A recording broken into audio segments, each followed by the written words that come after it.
بسم اللہ الرحمن الرحیم۔ ایک لڑکی کا سلطان صلاح الدین ایوبی پر بدکاری کا الزام۔ ناظرین محترم، اس واقعے میں بادشاہ صلاح الدین ایوبی کی ذات پر ایک بہت بڑا بدکاری کا الزام لگنے کے بارے میں آپ کو بتایا گیا ہے۔ رات کا ایک پہر بیت چکا تھا۔ صلاح الدین ایوبی جو کہ آنے والے وقت کے بادشاہ تھے، ان پر ایک شاریہ نامی لڑکی نے بدکاری کا الزام لگا دیا تھا۔ قاضی ابن ارسون جو کہ بادشاہ صلاح الدین ایوبی کے استاد بھی تھے، صبح اس مقدمے کو سننے والے تھے۔ یہ الزام ایک عام انسان پر نہیں بلکہ ایک باصلاحیت اور باکردار انسان نجم الدین ایوب کے بیٹے بادشاہ صلاح الدین ایوبی رحمۃ اللہ علیہ پر ایک لڑکی نے لگایا تھا۔ قاضی ابن ارسون بہت پریشان تھے کہ اگر میرے شاگرد پر لگایا گیا الزام سچ ثابت ہو گیا تو میری ساری زندگی کی تعلیم اور دی گئی تربیت پر پانی پھر جائے گا۔ قاضی نے وضو کیا اور جائے نماز پر اللہ کے حضور سجدے میں گر گئے اور دعا کرنے لگے، اے میرے مالک، تیرے باکردار اور نیک بندے پر مشکل وقت آ پڑا ہے، تو اس پر اپنی غیبی مدد فرما اور اس کی عزت کی حفاظت فرما۔ بے شک تو ہی عزت دینے والا اور تو ہی ذلت دینے والا ہے۔ میرا دل نہیں مانتا کہ بادشاہ صلاح الدین ایوبی کسی کی طرف بری نظر بھی اٹھا کر دیکھے، لیکن دوسری طرف شاریہ نامی لڑکی پورے وثوق سے بادشاہ صلاح الدین ایوبی پر اتنا بڑا الزام لگا رہی ہے۔ محترم ناظرین، یہ واقعہ کچھ اس طرح ہے کہ جب سلطان نور الدین زنگی اپنی سلطنت پر قائم دائم تھے تو بادشاہ صلاح الدین ایوبی پر ایک شاریہ نامی لڑکی نے الزام لگایا کہ صلاح الدین ایوبی نے اسے اکیلے پا کر اس کے ساتھ زبردستی کرنے کی کوشش کی۔ تمام لوگ حیران تھے کہ بادشاہ بھلا اس طرح کا کام کر سکتا ہے کیا؟ کسی کو یقین نہیں ہوتا تھا۔ کوئی کچھ بات کرتا اور کوئی کچھ بات کرتا۔ اگلی صبح سلطان نور الدین زنگی کی موجودگی میں قاضی ابن ارسون کو یہ مقدمہ سننا تھا۔ صلاح الدین ایوبی پر جرم ثابت ہونے کے بعد سزا سنائی جانی تھی۔ صلاح الدین ایوبی رات کو ساری رات بخار میں تڑپتے رہے اور اللہ سے دعا کرتے رہے، اے میرے مالک، تو ہی میری مدد فرما، تو ہی بہتر جانتا ہے، تو ہی سب سے سچا ہے، بے شک میری مدد کرنے والا صرف تو ہی ہے۔ صبح کا وقت ہوا۔ بادشاہ صلاح الدین ایوبی کو بخار بہت زیادہ تھا۔ صلاح الدین ایوبی نے وضو کیا اور نماز کے لیے کھڑے ہو گئے۔ نماز ختم کرنے کے بعد اللہ کے حضور سجدے میں گر کر دعا مانگی اور کہا، اے میرے مالک، تو ہی میری عزت رکھنا۔ وہ دن نجم الدین ایوب خاندان کے لیے بہت ہی عجیب دن تھا۔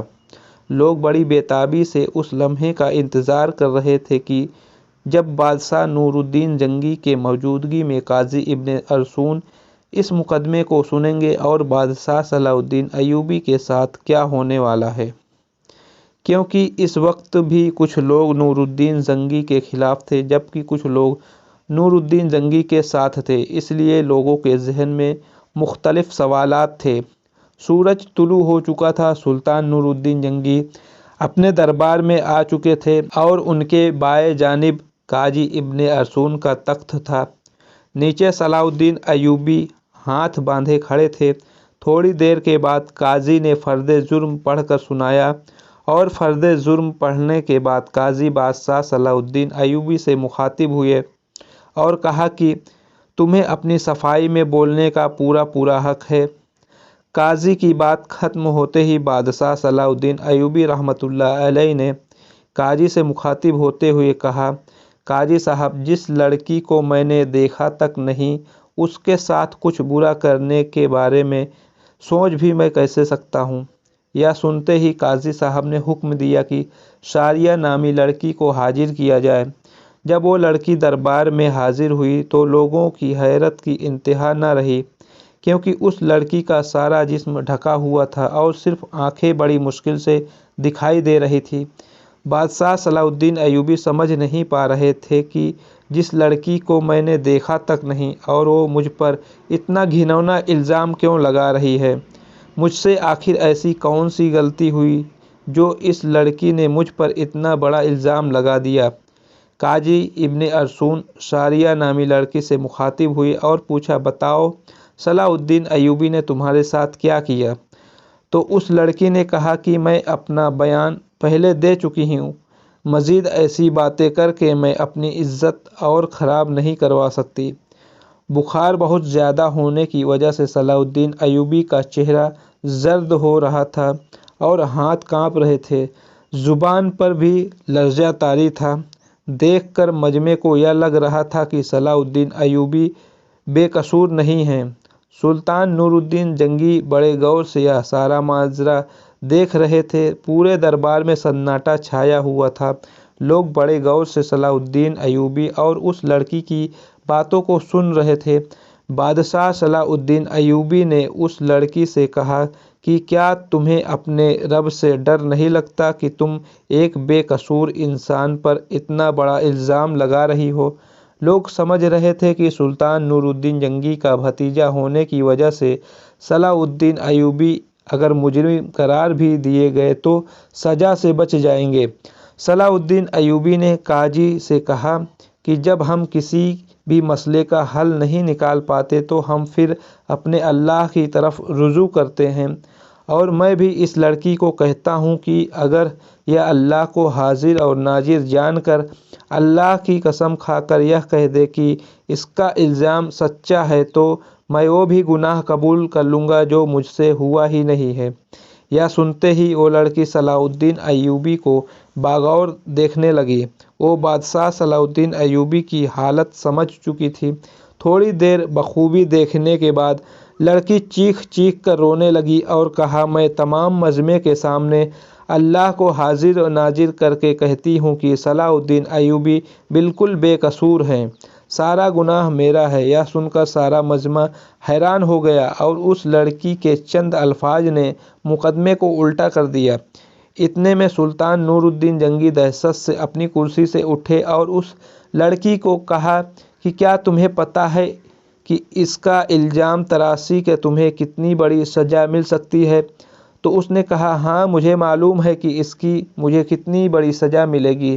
اس کے بعد قاضی نے شاریہ سے کہا کہ آخر ایسی کیا وجہ تھی کہ تم نے صلاح الدین ایوبی پر اتنا گھناؤنا الزام لگایا؟ تو لڑکی نے اپنی آنکھیں جھکا لی، لیکن جب سلطان نور الدین جنگی رحمۃ اللہ علیہ نے لڑکی کی طرف دیکھا تو اس نے کہا، اے میرے سلطان، میں جانتی ہوں کہ مجھ سے بہت بڑا گناہ ہو گیا ہے، شاید جس کی تلافی بھی ناممکن ہے، کیونکہ جو داغ صلاح الدین ایوبی کے کردار پر لگا وہ شاید میں چاہتے ہوئے بھی نہ مٹا سکوں، لیکن یہ سب کام کرنے کے لیے میں مجبور تھی۔ سلطان نور الدین جنگی نے پوچھا کہ بتاؤ تمہیں اس کام کے لیے کس نے مجبور کیا؟ تو شاریہ نامی لڑکی نے امیر ابن مرقوم کی طرف اشارہ کرتے ہوئے کہا کہ اس عالی مرد امیر نے مجھے یہ سب کرنے کے لیے مجبور کیا۔ یہ سب سنتے ہی تمام درباری امیر ابن مرقوم کو ملالت اور غصے کی نظروں سے دیکھنے لگے۔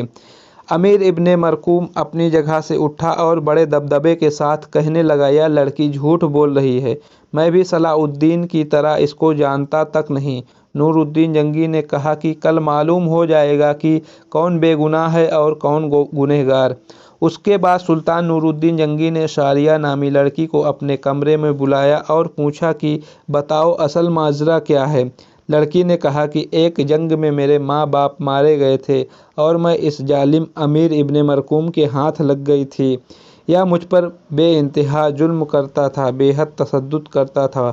شاہی کنیج کے جانچ کرنے کے بعد لڑکی کی پیٹھ پر کوڑوں کے نشان بھی دکھائی دیے، اور ادھر سلطان نور الدین جنگی کے خاص جاسوسوں نے شاریہ اور امیر ابن مرقوم کے بارے میں ساری معلومات اکٹھا کر لی اور ان کے آپس کے تعلق کو سلطان کے سامنے بے نقاب کر دیا۔ یہ دیکھ کر سلطان نے اگلے دن پورے مجمع کو ایک جگہ پر اکٹھا ہونے کی دعوت دی۔ یہ دعوت اس لیے تھی کہ امیر ابن مرقوم کی سزا لوگوں کے سامنے دکھا سکیں۔ تمام لوگ بڑی دور سے امیر ابن مرقوم کی حالت دیکھنے کے لیے آئے۔ جب اس کو میدان میں لایا گیا تو سخت زنجیروں میں جکڑا ہوا تھا۔ لوگ اس کو ملامت کی نظروں سے دیکھ رہے تھے۔ شریعت کے مطابق اسے 70 کوڑے مارے گئے اور اس کے بعد سلطان نور الدین جنگی نے اس کی تمام جائیداد ضبط کر لی، اس سے شاہی عہدہ بھی لے لیا اور اس کی تمام جائیداد بادشاہ صلاح الدین ایوبی کو دینے کی دعوت کی۔ لیکن صلاح الدین ایوبی نے یہ کہتے ہوئے ٹھکرا دیا کہ میں کسی کا مال اپنے حصے میں رکھ کر غاصب نہیں بننا چاہتا، اور اس طرح بادشاہ صلاح الدین ایوبی کی اللہ تعالیٰ نے غیبی مدد کی اور ان کے وجود پر لگا یہ بدکاری کا داغ دودھ کی طرح دھل گیا۔ بے شک اللہ اپنے بندوں کی مدد کرتا ہے۔ جو انسان گناہ، بدکاری، زنا سے بچتا ہے تو اللہ تعالیٰ اس کی مدد ضرور فرماتا ہے، اور جس کا کھلا طور پر قرآن پاک میں ذکر ہے۔ حضرت یوسف علیہ السلام کے حوالے سے جب زلیخا نے حضرت یوسف علیہ السلام پر الزام لگایا، انہیں بھڑکایا، انہیں گمراہ کرنے کی کوشش کی تو دروازے بند ہونے کے باوجود اللہ کی غیبی مدد آئی اور اللہ نے انہیں سرخرو کیا۔ لیکن یہاں شرط صرف انسان کا اپنے رب پر بھروسہ اور اپنے ایمان کی پختگی ہونے کی ہے۔